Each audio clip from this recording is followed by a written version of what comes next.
Nossa cabeça. Sandro Matoso, seu professor de História, aquela parada massa de revisão, hein? E o tema de hoje é América Inglesa. Se você quer saber mais sobre algumas dicas e como esse assunto costuma cair nos vestibulares e nas provas desse Brasil varonil, vem comigo. Bora nessa então.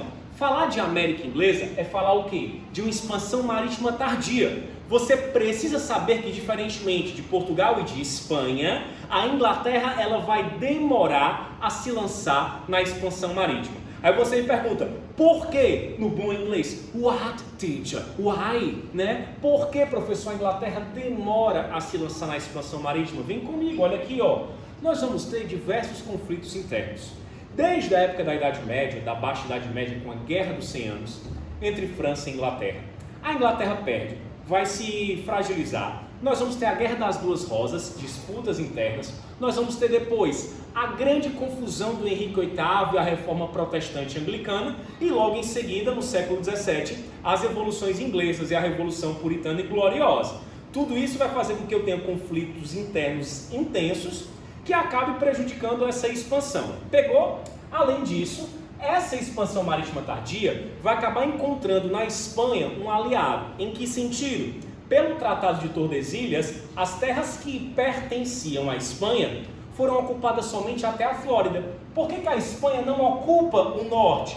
Porque ela já tem ouro demais e prata demais no Peru e no Equador e no Rio da Prata, além de uma boa exploração de produtos agrícolas na região das Antilhas e do Caribe. Não tem sentido a Espanha querer se arriscar num território que é bem parecido com o clima europeu, geomorfologicamente falando. Ai, professor, quase não sai, hein? Geomorfologicamente falando, tá certo? É bem semelhante. Então, isso daqui vai caracterizar essa expansão tardia marítima inglesa. Filé? Professor, diz aí, Sandovos, a ocupação e a colonização acontecem então de fato quando? A partir do século XVII. Você sabia que em 1603, quando vai chegar a primeira expedição inglesa na América, é também quando chegam os primeiros portugueses aqui no Ceará com o Péro Coelho? É a mesma coisa, só que não. Então, moçada, o Jaime I, o rei da Inglaterra, primeiro da dinastia dos Stuarts, ele vai prever e ele vai possibilitar que companhias de comércio elas possam ocupar e colonizar a região da América que a Espanha não queria mais, tá beleza? Principalmente a Companhia de Comércio de Londres e a de Plymouth. Isso vai lembrar um pouco a estrutura das capitanias hereditárias, em que a coroa portuguesa concede a particulares a exploração. Então, a coroa inglesa vai conceder a particulares, a companhias de comércio, a exploração do território. Filé, vem pra cá então. Qual é o território que eles vão habitar? Já te disse, a parte norte da América. Vão se estabelecer 13 colônias na costa atlântica, claro, porque é onde tem o Oceano Atlântico, eles vão chegar por lá. E a primeira delas é Virgínia, like a virgin, igual o show Madonna. Touch for the very first time, para homenagear a rainha virgem, beleza? E aí, um dos fatores também dessa ocupação, vem pra cá minha cameraman, são os conflitos religiosos. A gente sabe que com o Henrique VIII vai ter uma grande reforma na religião inglesa e vai surgir uma nova religião para combater o catolicismo, que nós vamos chamar de anglicanismo.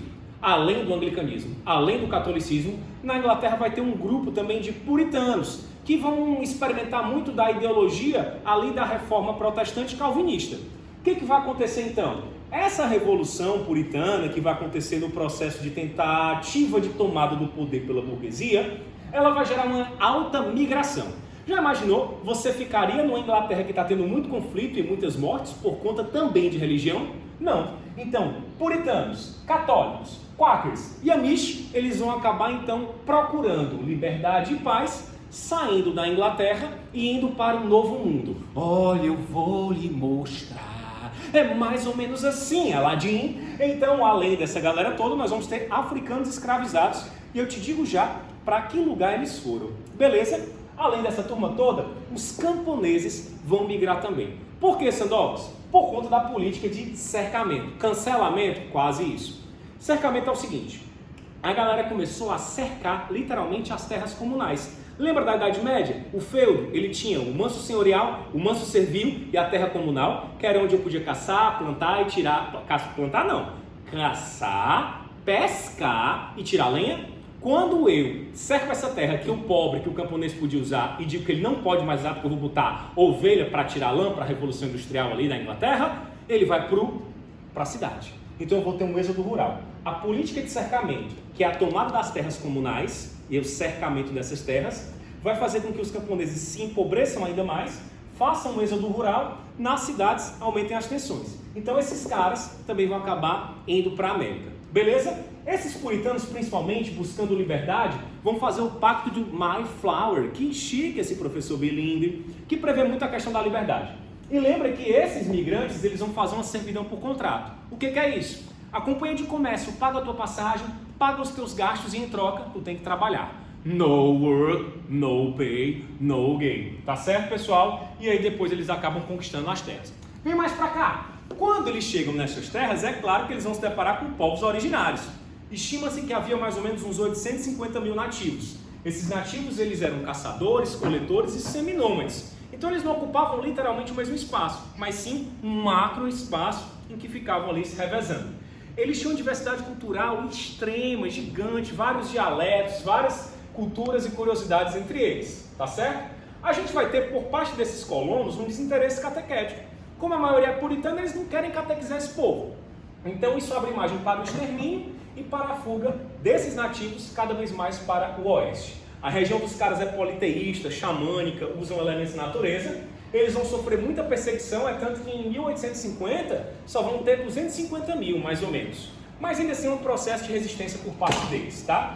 A gente vai perceber muito forte aqui a ideia de dominação cultural. Um exemplo é o próprio filme da Pocahontas. Se acha que eu sou selvagem. Professor, isso é uma aula de revisão, é um karaokê. Segura, vira a cadeira, meu chapa.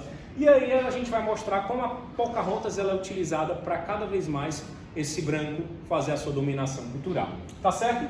O fato é que eles se estabelecem na América e vão estabelecer por meio de colônias, né? Vão estabelecer o seu poder e a sua presença e ocupação por meio de colônias. O que vai caracterizar essas colônias é o tal do self-service, não, self-government, ou seja, que é uma tal de negligência salutar. Eu mesmo me governo. Isso não combina com colônia, mas aqui vai funcionar, tá bom? E isso gera uma tal de negligência. A Inglaterra sabe e acaba deixando para lá. Essa negligência salutar e o próprio autogoverno, eu poder escolher os meus representantes e tal, vai acontecer principalmente na Nova Inglaterra, nas colônias do norte. A ocupação dos caras se dá nas 13 colônias, naquela faixa litorânea, em que eu vou ter as colônias do norte, do centro e do sul.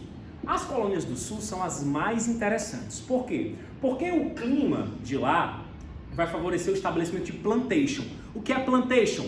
Leme, latifúndio, escravocrata, monocultor, exportador. Olha para cá. Latifúndio, escravocrata, monocultor, exportador. Eu vou utilizar mão de obra escravizada no sul, por isso que eu vou ter muita forte a presença de africanos escravizados. É aqui onde eles vão ficar com mais intensidade. E eu vou usar principalmente a plantação de tabaco e algodão, produtos muito preciosos e caros na Europa. Então aqui eu vou ter grande propriedade de terra, vou ter trabalho pra caramba escravo e eu vou ter uma influência muito grande dos africanos escravizados nesse território. Já as colônias do centro, lá as planícies eram mais férteis, o que vai favorecer uma agricultura familiar, uma pequena propriedade, tá certo, agrícola, além de manufaturas e também atividades navais. E as colônias do norte são super interessantes, também chamadas de Nova Inglaterra, onde eu vou ter esse self-government bem forte. Vou ter muito forte a presença dos puritanos, vou ter uma agricultura muito pouca, solo muito ruim, mas em contrapartida uma intensa atividade comercial. E esse comércio aqui a gente chama de triangular. Por quê? No norte eles pegam então madeira, peixe salgado, algumas serragens, levam para o sul, tá certo?